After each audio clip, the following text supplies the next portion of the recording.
Pak, terkait yang pertama terkait itu tradernya kapal yang Jikawi Mahakam sama Dewi Iriana itu pas spekulasinya di lapangan berkembang itu miliknya Pak Jokowi. Saya Pak tanggapannya.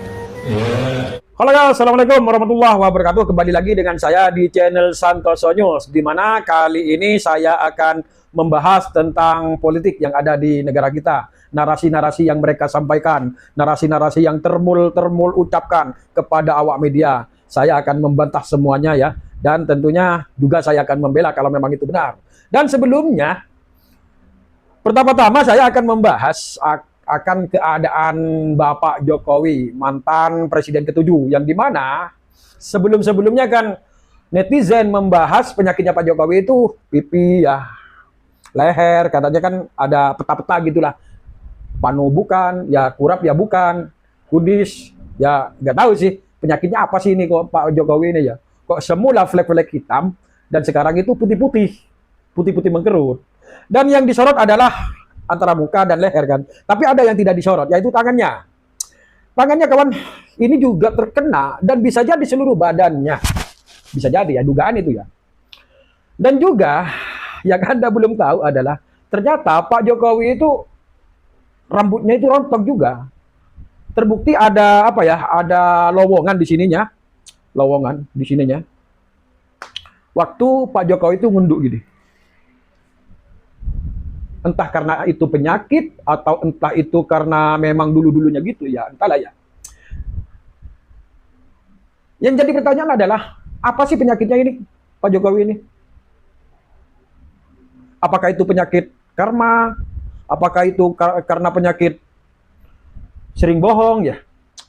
Apakah Mubahala Gus Nur itu sudah menyerap, sudah bekerja ya? Tapi aneh juga sih, seorang presiden pengawalnya itu banyak, termasuk dokter spesialis. Kalau kita kena kayak gitu ya wajar lah. Mungkin kita kekurangan uang untuk ke dokter, atau tidak tahu cara akses BPJS, tidak punya pengawal pribadi, jangankan punya pengawal pribadi ya. Ekonomi tiap hari aja, itu pun kalau ada. Ini dia videonya ya, kita simak lagi. Ini terdapat tangannya Pak Jokowi ini ya. Tangannya Pak Jokowi ini terkena juga putih-putih gitu lah. Ini saya zoom ya. Terkena ikan. Dan juga di kepalanya bisa dilihat. Nah, semuanya kawannya, semuanya. Botak ada labagannya di tengah kepalanya. Apakah ini penyakit karena apa? Termasuk kulit tadi, termasuk penyakit kulit tadi, atau memang sudah dulu-dulunya penyakit kayak gitu? Tapi saya rasa agak pernah tuh saya melihat Pak Jokowi itu botak segitunya.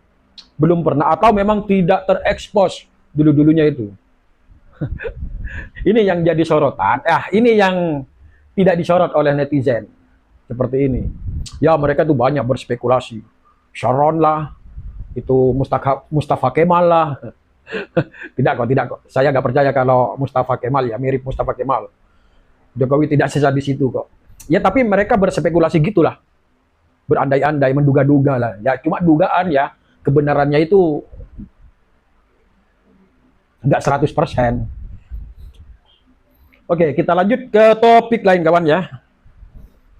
Pemajulan Gibran itu sah karena tidak ada satupun pasal yang melarangnya. Adakah pasal yang melarangnya pemajulan? Kayaknya nggak ada deh. Kayaknya nggak ada. Kalau tidak ada pelarangan atas pemakzulan, ya teruskan aja. Lebih cepat, lebih baik. Ya, memang kan banyak warga mengharapkan itu karena ya menurutnya sih nggak layak gitu. Ya menurut netizen ya banyak mereka berspekulasi ini karena itu gak cukup umur, karena itu hasil anak haram MK, ya gitulah banyak lah. Ditolong pamannya, paman Sam. Itulah banyak mereka. Kalau memang nggak ada pelarangan atas pemakzulan Gibran ini ya teruskan aja. Lebih cepat, lebih baik. Oke, lanjut tag. Kuasa hukum Jokowi desak polisi tuntaskan laporan pencemaran nama baik soal ijazah palsu. Kan sejak dari dulu memang ya. Kalau memang dipercepat ya silakan supaya tuntaskan itu semua. Supaya boroknya itu sudah keluar, sudah kelar gitu ya. Supaya gak ada gaduh katanya. Ya tuntaskan aja. Dokter Tifa dan kawan-kawan juga menginginkan pengadilan terus berlangsung kok. Ya teruskan aja. Ngapain menyuruh-nyuruh? Lagian Anda itu sudah datanya apa sudah kuat di sana. Ya teruskan aja. Oke, kita lanjut. Tito Karnavian disebut biang kerok mahasiswa Aceh desak Prabowo bertindak sengketa 4 pulau di Aceh. Ya menurutku ya Tito Karnavian itu memang biang kerok ketidakstabilan antara Aceh dan Sumatera ini, ya biang keroknya itu ya ini Tito Karnavian ini. Kok bisa-bisanya mengklaim bahwa 4 pulau di Aceh itu langsung mengatakan bahwa 4 pulau adalah milik Sumatera Utara.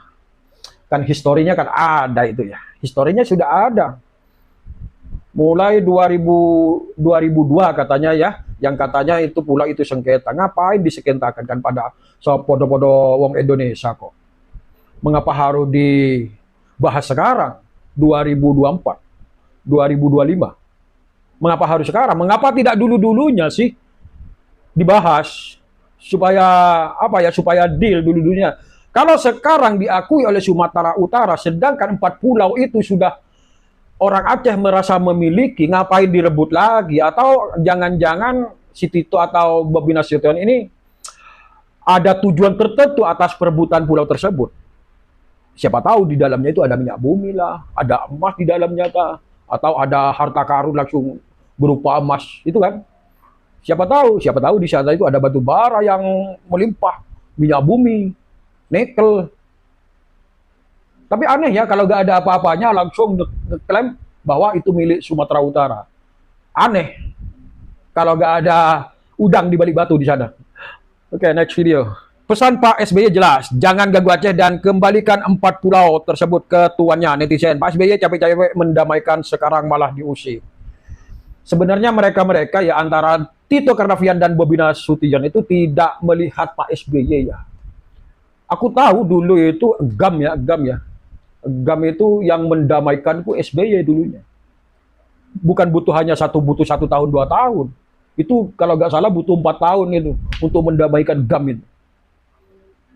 Makanya Pak SBY itu sekarang turun juga dan berkomentar, tolong jangan usik Aceh, karena Aceh itu sudah damai. Jangan buka lagi itu luka yang lama. Tolong kepada Pak Prabowo, jangan Anda itu mendukung Sumatera Utara. Jangan. Supaya apa? Supaya kedamaian di Aceh itu tetap stabil. Aku yakin 4 pulau yang di Aceh itu lalu diklaim oleh Sumatera Utara menjadi miliknya. Seumpamanya Prabowo menentukan bahwa itu milik Sumatera Utara, aku yakin luka lama Aceh itu akan tumbuh lagi. Tidak akan sembuh. Maka GAM akan bangkit. Kita lihat saja Pak Prabowo, apa penentuan Pak Prabowo nanti. Oke, next video. Kubu Jokowi sebut bisa chaos jika ijazah asli ditunjukkan ke publik. Bisa chaos ya. Aku kira ini cuma alasan doang. Alasan doang supaya ijazah Pak Jokowi itu tidak dikeluarkan. Gitulah. Aneh kalau tim Jokowi itu ngomong gini. Chaos. Nggak mungkin lah kalau orang seumpamanya besok akan ada gubernur diminta keterangannya. Kalau nggak ada bukti, tak mungkin.